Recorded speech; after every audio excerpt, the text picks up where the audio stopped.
Hello guys, so we are going to be talking about how to pass your physics practical.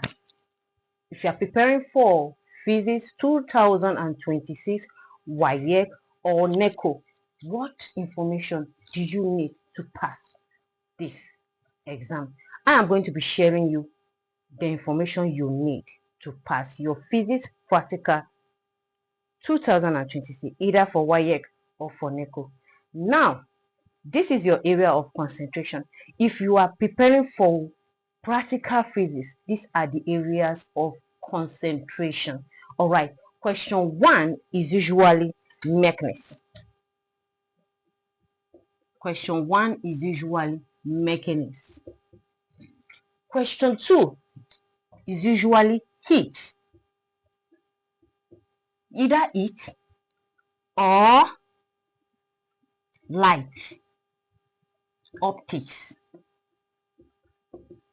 Either heat, light, optics. Then we have the question 3 usually is from electricity. These are the areas of concentration for physics practical 2026. All right, so you know that this is the area of concentration.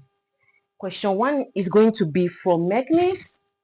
Question 2 is going to be from heat or optics. Question 3 is going to be electricity. What do you need to do? You need to start preparing towards these topics. What are the general things you need to do?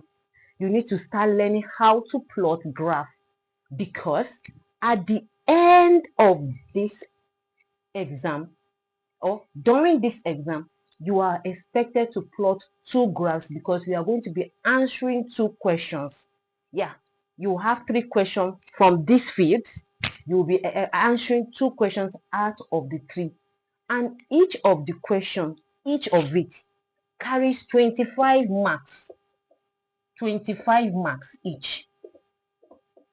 If you answer this one, it's 25 marks. If you answer this one, it is 25 marks. If you answer this one, it is 25 marks. Now, I want to talk about how the marks are distributed for each of the questions. I will just pick one. I will pick one of the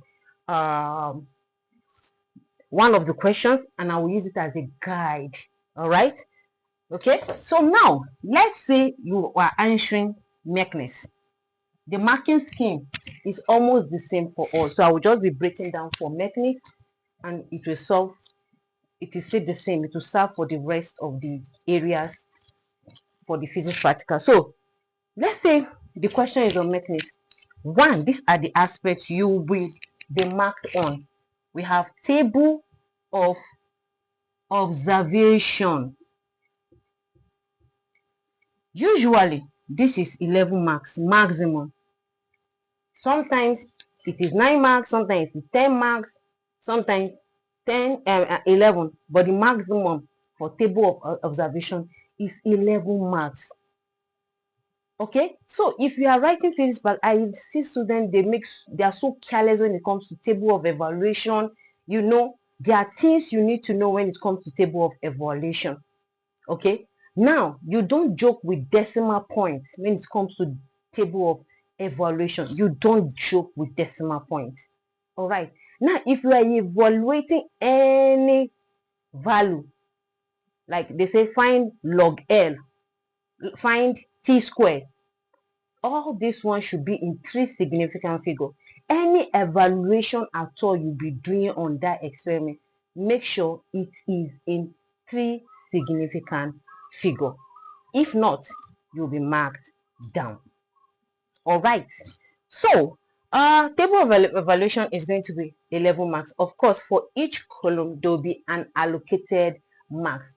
And the next thing you'll be judged on is graph.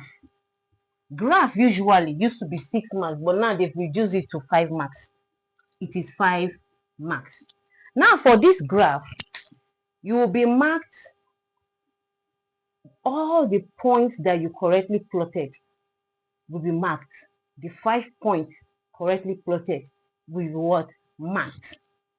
Okay. Now if we fail any one out of those 5 points, you have a -1 from this mark you have.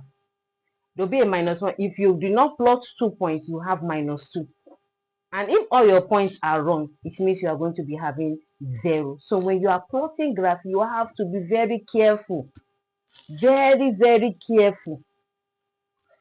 The next thing we have is slope. Slope usually is 2 marks. It has never exceeded 2 marks. It's 2 marks. Okay? So when you are plotting your slope on the graph, make sure the first thing you need to know is that you make sure that it is a right-angled triangle. You see, I've been marking WAEC and you see some people drawing square on the graph.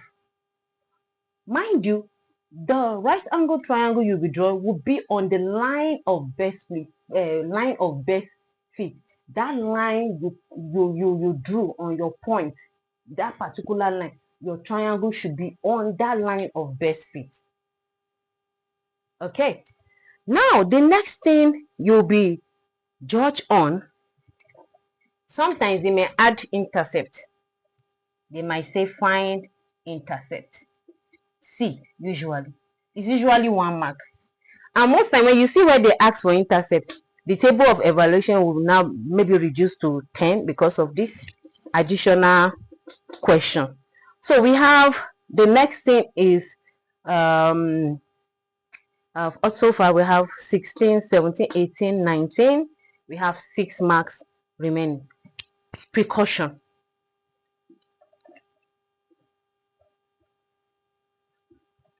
So you have precaution. Precaution is 2 marks. What will it take you? Our question is going to come out from mechanism. Why don't you cram? If you don't know how to master it, master. I don't like using the word cram, but if cramming works for you, please do. Cram 2 precautions for mechanism. I ensured I avoided error due to paralysis while reading the ammeter.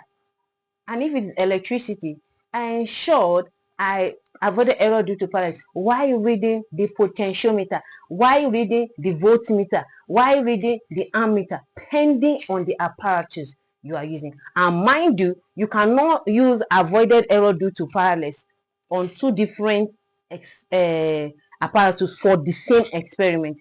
If you are using you avoided error due to paralysis, you use it 1 time on a question.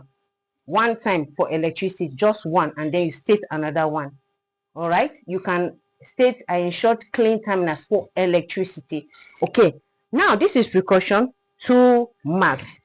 Okay, now we have total marks of this is 11, 16, 17, 18, 19, 20, 21. We have 4 marks left. Then you have another question, B1, and then we have BII. This one will now be 2 marks, and this one will now be 2 marks. Altogether, you have 25 marks. Okay, now, if you see this marking scheme, looking at this marking scheme, you can tell that you are not supposed to fail physics practical. Yeah. For me, this is bonus because it's from the experiment you get table of evaluation. Graph, by now, you should be practicing graph. This one too is bonus. If you have master graph, you're going to be plotting 2 graphs. Okay, let me start from here. Table of evaluation. I told you the maximum is 11. Let's even say 10, 10. Okay. Now, if you have table of evaluation, you do it well. 10, 10 marks for 2 questions. That's 20 automatically for 20 marks over 50. You are able to plot graph. You have mastered plotting of graph. You have 5 for the first question. You have 5 from the second question. That's total marks of 10. 10 plus 20 is equal to what? 30 over 50 already. All right. Slope. You have mastered plotting of slope. You are not waiting for miracle to happen before you can plot slope. You can copy the wrong thing. But if you know what you are doing, there's no way you copy the wrong thing. Now you have slope. Slope is 2 marks. You are able to plot 2 slopes for your 2 graphs. That's 4 marks. 4 plus 30. That's what? 34. Out of 50 already. Then intercept. You know how to do your intercept. 36 marks for the 2 questions. That's if they ask intercept. Okay. Now you have precaution. 2 marks. Abba. You have already passed physics practical. That's why usually you get this misconception, even if you don't do well in theory, even if you don't do well in your objective, once you have 50 in practical, you are sure of passing physics. It is true. It is true, but that doesn't mean you shouldn't write anything in part 1 and part 2. I told you, that doesn't mean you shouldn't write any. Okay, let's assume you have 50 over 50 in practical, and part 1 and part 2 you had 0. It's a narrow escape. It's now 50 over is narrow. Don't joke with it. Every part is important. But I'm telling you that if you do well in practical, you do your best in part 1 and part 2, you are good to go for physics. I hope you are going to use the marking scheme I have broken down for you to prepare for your WAEC 2026. You don't have any excuse to fail your WAEC your WAEC Physics 2026. You don't have any excuse to fail your NECO 2026. I see you out there. Thank you. I'm still Bukola Joseph.